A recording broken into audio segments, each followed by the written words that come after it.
there are only 168 hours in the week. What chance do I have against an army of 10,000 plus engineers at Facebook who are literally paid to make the app as addictive as possible? People who are happier end up being more successful. If you can find a way to enjoy the thing that you're doing, and ideally to even find meaning in it, now all of productivity and focus and stuff becomes way easier. Those kind of small changes, if it gets the right person at the right time, can completely change someone's life.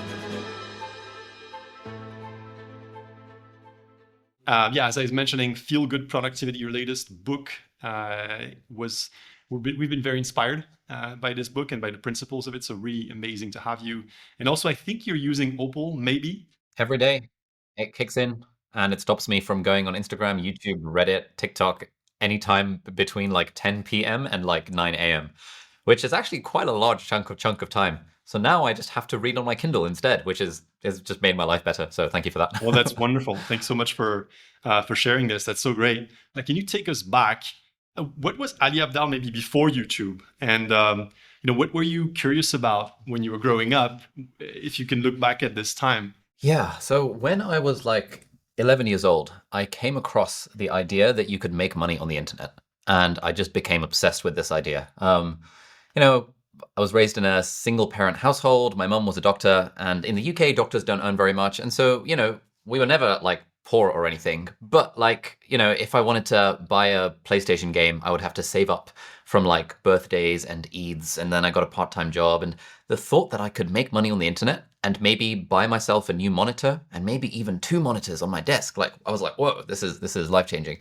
And so I started teaching myself like web design and web development and like super sort of rudimentary coding with like PHP from like back in the day, and started doing like freelance web design to try and make a little bit of money on the side. And so that was the thing that I was doing when I should have been focusing on my studies and school and like friends and stuff. I was cranking out websites on the computer and that sort of continued, into building apps, and then now that's kind of what I'm doing today as well. And medicine was a little bit of a side hustle from my kind of entrepreneurial wannabe web designer kind of endeavors. Amazing. Another small side hustle, by the way. Super impressive that you made that switch. And by the way, I have a interesting, I think, similar backstory where I grew up in a very small village in the French Alps where there was not a ton to do. And when I came across the internet, this was kind of a massive opening for me. Actually, wait, you can actually like learn so much. You can actually do so much. You can have all these work opportunities, start to make money. Also, I think similar to you, I started building websites in my kind of early teens and started to make money of that. It was this kind of incredible opening and freedom, right? Obviously, then medicine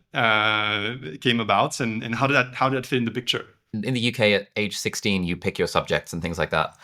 And at the time, I was thinking, okay, do I do computer science because I'm into the whole computer thing? Or do I do medicine because I'm good at science, I've got good grades, and like I know a lot of doctors and it's like a nice safe job, etc., etc. And I reasoned that it would be more interesting to be a doctor who knows how to code than to be a random guy who knows how to code. So I thought, okay, why don't I do medicine, and maybe I'll be a surgeon or something, and then maybe I'll keep the tech stuff going alongside, and then maybe I can build a business building some kind of medical technology in the future. This was like my sort of grand plan. And so, yeah, I got into med school. I really enjoyed medical school. I really enjoyed medicine. And the intention was that I was going to work in medicine forever and just do tech stuff on the side. But then when I started working, when I started doing placements in hospitals, I would have conversations with doctors who were older than me. And I would ask them, hey, how is your life? Like, are you happy? Are you fulfilled? If you won the lottery, would you still keep doing medicine for fun? And the response that I got was quite interesting to that question. Half of the people said they would leave immediately. One guy even said he would leave in the middle of the operation. That's how much he didn't enjoy being a doctor. And the other half said that they would go part-time. And so then I would, they would work in medicine 3 days a week rather than 6 days a week. And so I would ask, okay, well, what's stopping you from going part-time? Why not go part-time tomorrow? And it would always be about money. They would always say, well, I've got a mortgage, I've got the kids, private school, this, that, the other, the bills. And so I kind of realized that, wait a minute, this career that I'm on, if I project myself into the lives of the doctors that I see every day, I actually end up in a situation where I'm probably not happy with working full-time. I'd be very happy working part-time. And so that was when I thought, okay, I guess I've got to build a business on the side that makes enough money for me to be able to work part-time in medicine.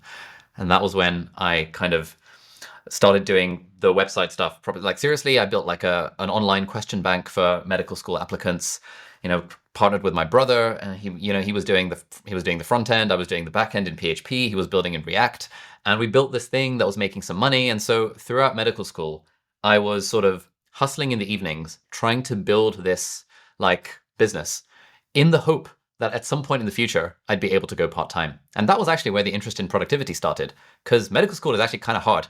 And I had to figure out like the most efficient, effective ways to study so that I could free up my own time to be able to hang out with friends and to do interesting things, because that's what university is for, and also to be able to hustle on this business on the side. So really the interest in productivity was a sort of an instrumental good that I needed to just free up more of my time. By the way, medical school students are actually one of the key people using the Opal app. So it's I think it's going to be it's music to our ears. A lot of obviously a lot of pressure, a lot of time commitments, and productivity becomes kind of an essential thing that you actually have to do, right? When you're a student in medicine, which is super interesting. And so how did YouTube fit in the picture, and how did you come to realize that you could do this? I'd been wanting to do YouTube since like 2008. I dreamed of being a musician on YouTube. I had friends who were good at singing, and I thought it would be cool to learn musical instruments, and like, I'd love to learn the piano and the guitar and stuff. And so for years, I had this dream of being a musician on YouTube. And I randomly did it. I mean, I made a few videos back in like 2017, 2016. Some of them were my friends singing songs. Some of them was me singing Thinking Out Loud by Ed Sheeran as a cover. And that video, the only one where I was singing, it got like 3 views and it got like 5 dislikes. And I was like, okay, I'm clearly not cut out for this YouTube thing. I'm not cut out to be a musician on the internet. But then around the same time, this side business that I built, trying to make money on the side in med school, that was sort of plateauing. You know, we were doing like 150K a year in revenue, and it was sort of plateauing. And I was like, okay, I need to get more leads. This was before I knew what leads were, but I was like, I need to get more leads. I need to get more people to find out about my business. So I thought, from first principles, hey, I learned how to make videos with those shitty music videos that I was making. What if I just make videos about medical school? And then people will watch them, and then some percentage of those people will think I'm legit and will buy my course or buy my question bank. And I now know this is called organic content marketing, but I didn't know that at the time. I just thought like, hey, this YouTube thing is kind of interesting. And so I started making videos just talking to the camera, being like, here's how you do well in medical school. Here's how you do well in your interviews. Here's how you do well in this exam. Here's how you study for exams and stuff. And, as much as I had a failed musical career, as soon as I started being a nerd on the internet, just like giving advice, suddenly people started to watch. And I would get like 20 views rather than 2, and then 30, and then 40. And I'd be refreshing my YouTube app every day and be like, 1 more subscriber. I'm now on 68 subscribers. Yes. And as the channel grew, people just kept asking me, be like, hey, how do you study for your exams? How do you focus? How do you not procrastinate? And then people started asking, how are you so productive? And that was weird to me, because I was like, oh, I don't really think of myself as that productive. But I guess I was building this business on the side while doing med school at Cambridge, which is like a fancy university, and having a bit of a social life and hanging out with my friends. And I realized I'd picked up so many things over the years of actively researching study techniques that I could make videos about them. And those were the videos that first started to take off on the channel. And then I was like, okay, I'm going to commit to this YouTube thing for the next few years and see where it goes. Wonderful. Fast forward a few years, you have 6.3 million followers, I think, today. So obviously it has worked out, and many people are now following you and looking at your content every day. Yeah, I'm just curious, as someone who's, of course, highly productive, doing so much, how do you balance it all? So I've got a kid. I've got my first kid on the way in about a month. So I'm sure things will change then. Every parent I've spoken to says that, oh, wait till you have kids. That's when it'll really hit you. At the moment, honestly, I don't think it's that hard. I went through that a few years ago. So if you need any tips, I'll try my best. Sick. I will definitely hit you up when the time comes. Yeah. Everyone I've spoken to says it just completely changes your life, and also changes the way you approach work and productivity. So I'm very intrigued as to how that goes. But yeah, at the moment, it's actually not that hard when you don't have kids, to be honest. I think I'm pretty good at being intentional with how I spend my time. So I don't feel like I'm good at juggling everything, but I do feel like I'm pretty good at prioritizing what matters most to me. Before, back in the day, I used to worry about like, oh, I didn't reply to enough emails. I've got all these unread messages on WhatsApp, and I've got all these things on the to-do list that I need to do. But since I started researching this productivity and focus stuff, and basically realized that productivity mostly comes down to picking a tiny number of things to actually focus on and then just doing those things and sort of ignoring everything else, I kind of realized that most of the little admin things can safely be ignored for a very long time. And so I ignore most of the small admin things for a very long time until I start getting like letters in the mail being like, we're going to send the bailiffs after you if you don't pay the water bill. And at that point, I'll like take action on that stuff. But it means it frees up my headspace to focus on like, okay, grow the business, build a YouTube channel, get married, have a kid, the big needle moving stuff. And I think you talk a lot about time boxing, obviously aligning what you need to do and how you spend your time. Something I've seen you bring up a lot in various videos. Is that, do you yourself do that every day? Every few weeks? Yeah, I mean, I live my life by my calendar religiously. If it's not in the calendar, it's not going to get done. So if it's like major projects I need to make progress on, it goes in the calendar.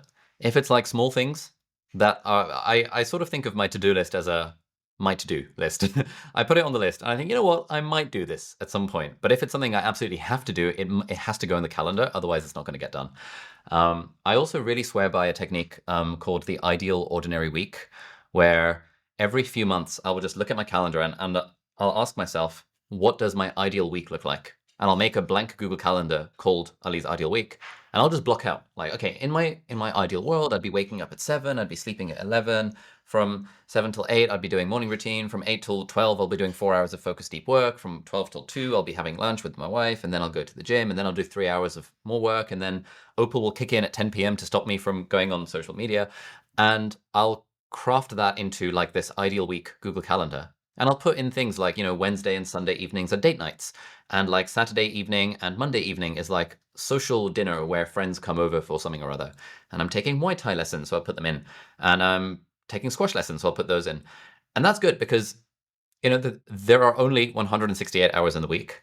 And when you have a to-do list, the problem with a to-do list is that it's infinitely long. You can keep adding stuff to it. The good thing about a calendar is that you only have those 168 blocks, and you're sleeping for like 56 of them, which leaves 112. And so by blocking things in the calendar, even on the level of like, this is what my ideal week looks like, it helps me figure out, what do I actually have time for? Like, I want to learn how to draw, but like the calendar's kind of full, so something's got to leave if I want to learn how to draw. So maybe after I've done learning Muay Thai for a bit, I'll swap those out for like drawing lessons or whatever the thing might be. But I think a big mistake that people make with productivity is that they just try and do just way too many things, and there's actually only a finite amount of time to do stuff in. Yeah, I think that's a very powerful piece of advice, and it's something that we observe as well with all the people using the app. It always amazes me how many people have kind of the to-do list on one end, and then maybe a calendar on the other, but there's no connection between the two, right? Or maybe like a New Year's resolution on one end, and then what you actually do. And I think like being able to bridge that gap of what you say you want to do and what you actually spend time towards is a very, very powerful thing. And you mentioned Opal a few times. Just to dig deeper on this, so for you, the way you use Opal is mostly a cutoff time.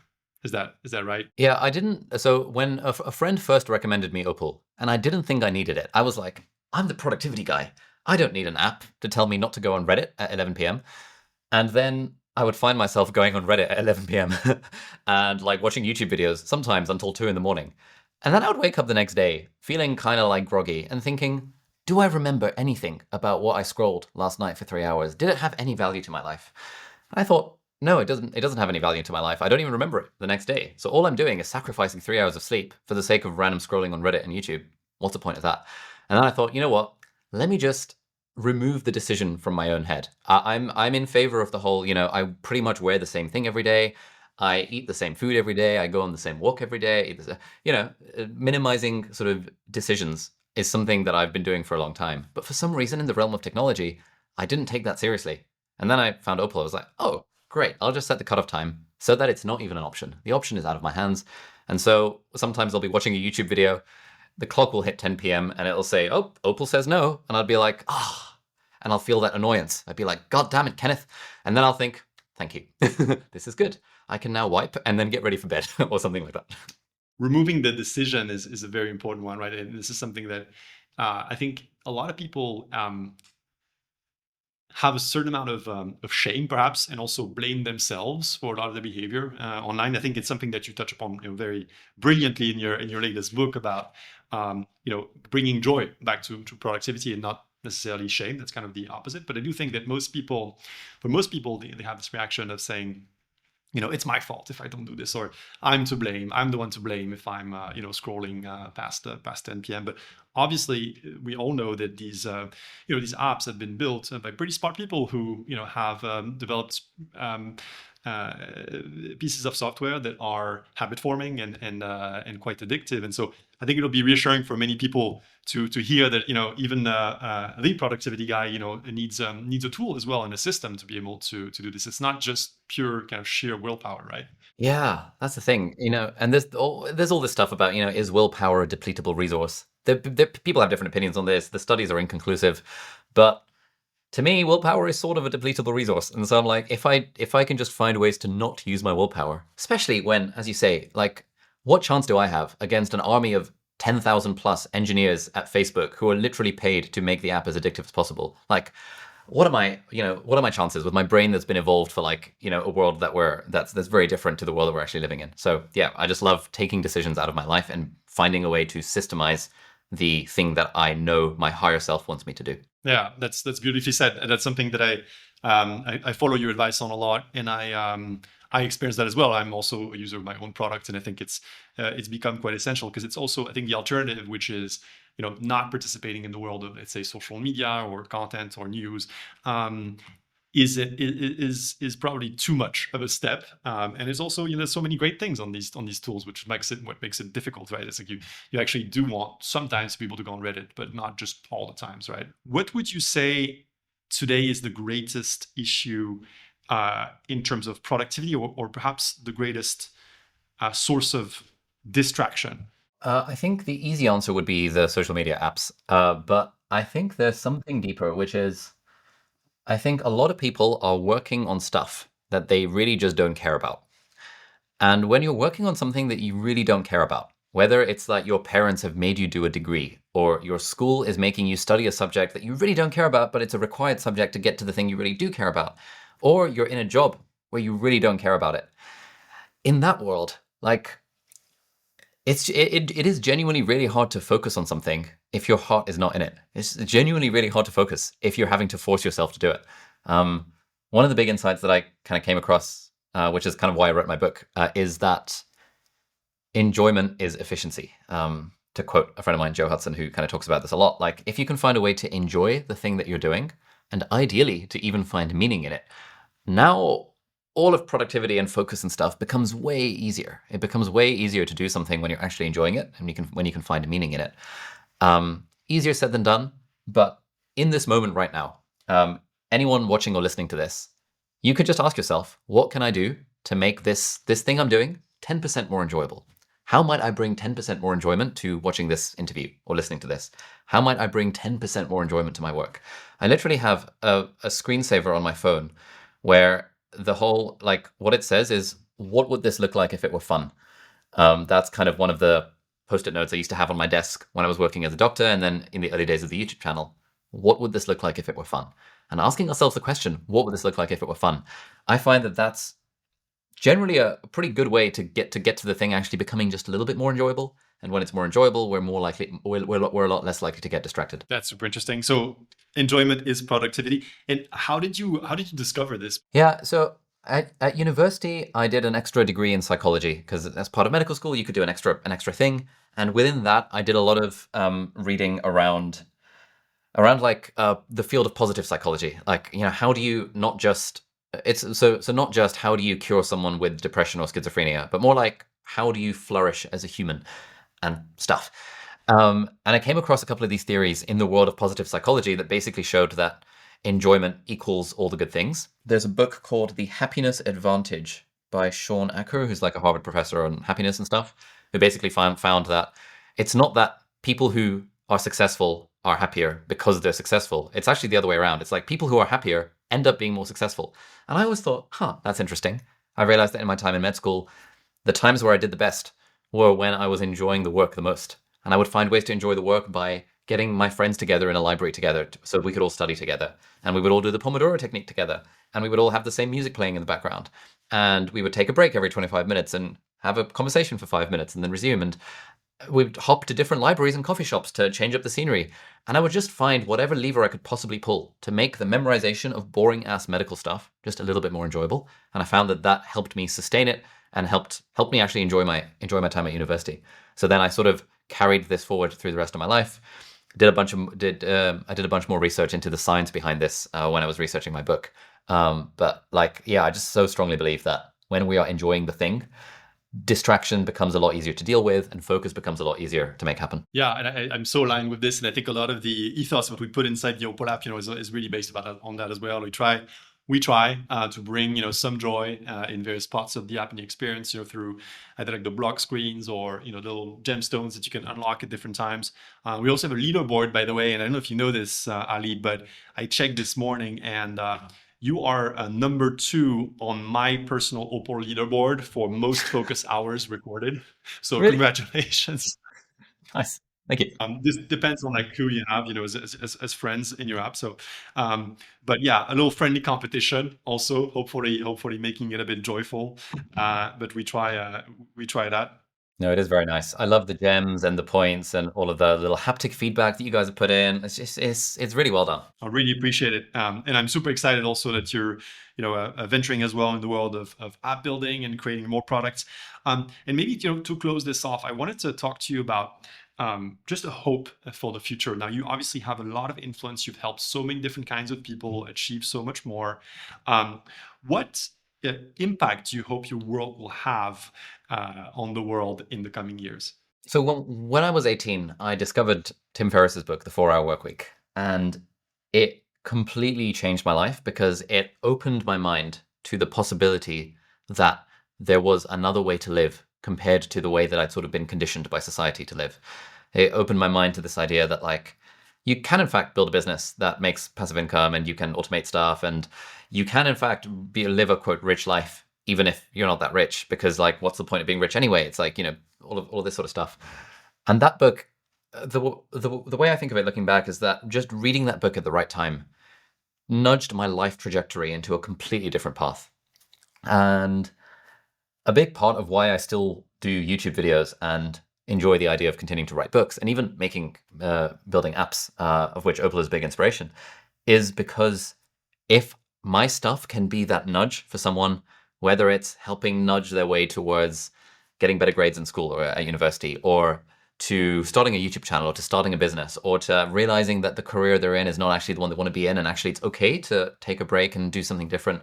Like those kind of small changes, if it gets the right person at the right time, can completely change someone's life. And so Tim Ferriss changed my life through his book. I've never met the guy. He probably doesn't know who I am, although I was referenced on his podcast one time a few months ago, so that's cool. But at some point I'll meet him and I'll burst into tears because I'll be like, oh my God, you've like changed my life so much because of that one thing that you wrote back in 2007. And so I hope to have maybe an analogous impact for some other people. Any follow-up to Feel Good Productivity plans? Yeah, we're working on a second book. I don't think I'm allowed to say the title yet, but like it's really trying to get at the question of what is a fulfilled life beyond merely a productive one.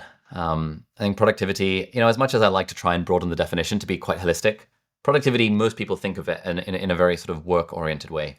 And, my personal journey is I was very productive. I built the business, became financially free. I don't need to work ever again. ...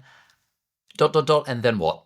Like, what happens? Like, what's man's search for meaning beyond, hey, I just want to be comfortable enough to make my basic ends meet and to support my family. And so that's kind of what I'm in the process of researching and reading about and exploring these days. Looking forward to that. I will definitely be purchasing this follow-up and this new book. Thanks so much for joining us. Thank you so much.